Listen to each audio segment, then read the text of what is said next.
상속마스터 정변 퀴즈 드리겠습니다. 결혼할 때 부모님이 자녀에게 1억 5천을 증여했을 때 증여세가 부과되느냐? 맞으면 1번, 틀리면 2번. 댓글창에 정답을 달아주신 분들께는요, 추첨을 통해서 스타벅스 쿠폰을 드리도록 하겠습니다.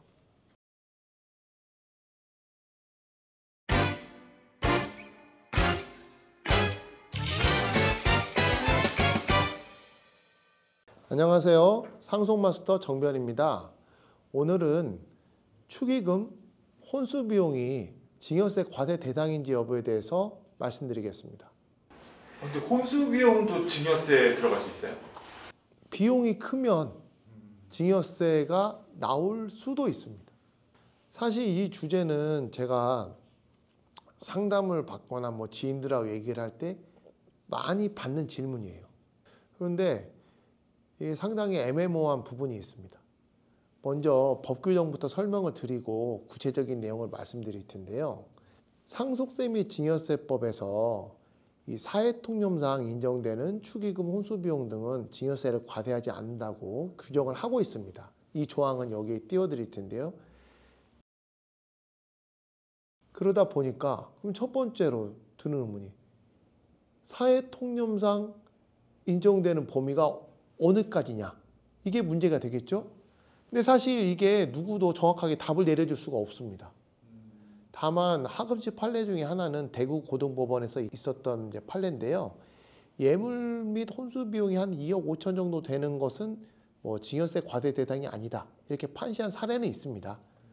그런데 예전에 정세균 전 국무총리 같은 경우도 결혼 축의금으로 3억 받은 것도 문제되기도 하고 해서 사실 이게 몇 억은 괜찮다, 몇 억 이상이면 안 된다, 이렇게 볼 수는 없고요. 그래서 이 사회통념이라는 게 상당히 애매모호한 불확정 개념이죠. 다만 이제 그 사람의 사회적 지위나 그리고 학역의 수 이런 거를 고려할 때 거기에 따라서 판단을 해야 되지 않을까 싶습니다. 제가 축의금을 내러 갔는데요. 결혼식장 갔습니다. 축의금 내려고 30분 기다렸습니다. 번호표까지는 아닌데 길이 너무 늘어서 있는 거예요, 줄이. 그래서 봤더니 축의금 내려고 기다리고 있더라고요. 축의금 받았던 사람에게 어느 정도 들어왔냐 그러니까 한 10억 정도 들어온 것 같다고 얘기하더라고요. 그러니까 어마어마하죠, 축의금이. 그러면 이런 경우에 사회통념상 그 축의금이 상당하다고 인정되는 범위에 들어갈 것이냐 좀 의문일 수 있죠. 예. 그러니까요. 궁금하네요. 네. 아무튼 그렇게 고액의 축의금을 받는 사례도 있는 것 같습니다. 그러면 사회통념상 그거는 그렇다 치는데 과세 위험으로부터 벗어날 수 있을까? 이걸 고민해야 되잖아요. 여기에서 중요한 팁이 하나가 있습니다. 축의금을 받을 때 그 주는 사람이 수증자, 그러니까 누구에게 주는지가 중요한 겁니다. 그러니까 아버지나 어머니한테 주면 아버지, 어머니가 그 돈을 모아서 한꺼번에 받고 그 돈을 다시 자식한테 주잖아요.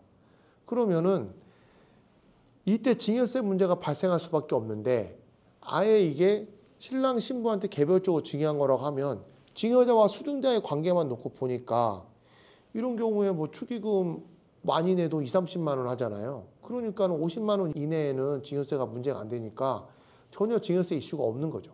근데 이제 아버지나 어머니는 돈을 몰아서 받잖아요. 그러니까 이게 쌓이면 금액이 클 수가 있는 거죠.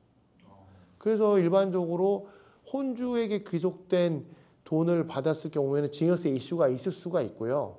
그렇지 않고 신랑 신부에게 귀속된 돈은 이제 그런 문제에서 좀 자유로운 거죠. 그래서 가급적이면 축의금을 받으실 때도 설사 아버지, 어머니 쪽에 관련된 분이라도 미리 잘 얘기를 하시든가 해서 자녀 쪽에게 가는 쪽으로 이렇게 봉투에다가 쓰든가 해가지고 그렇게 귀속이 될 수 있는 근거를 남겨놓으시면 좀 도움이 될 것 같고요. 보통 이게 언제 문제가 되냐면 그런 축의금으로 주택을 사거나 고가의 재산을 샀을 때 당시 소득 수준에 비해서는 그 재산을 취득하기 어려우니까 예를 들면 이제 취업을 해서 연봉 5천만 원, 6천만 원인데 결혼하고 나서 한 1, 2년 뒤에 10억을 샀어요. 아파트를. 그러면은 당장 의심이 가지 않겠습니까? 그 돈이 어디서 나왔는지. 이럴 때 이제 자금 출처 소명 때문에 이게 문제되는 경우가 있는데, 그러다 보니까 아까 말씀드린 것처럼 축의금의 귀속자를 명백하게 잘 구분할 수 있는 것이 필요합니다. 또 여기서 또 하나 생각의 부분이요. 최근에 이제 법이 개정이 이제 돼서 혼인으로 인한 징여공제가 1억이 추가가 됐습니다.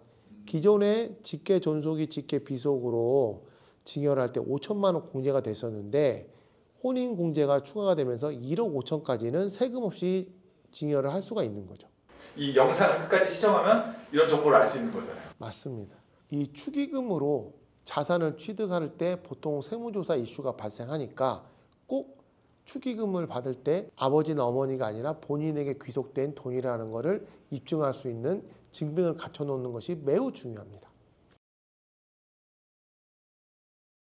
일단은 뭐 축의금 봉투에다가도 누구에게 줄 것인지를 명확하게 써서 주면 그 부분은 설사 아버지와 친분이 있다 하더라도 본인에게 귀속된 거로 볼 수가 있고, 아버지 쪽으로 온 손님 명부나 신랑 또는 신부 쪽으로 온 명부를 따로 구분해서 쓰는 것도 방법이겠죠.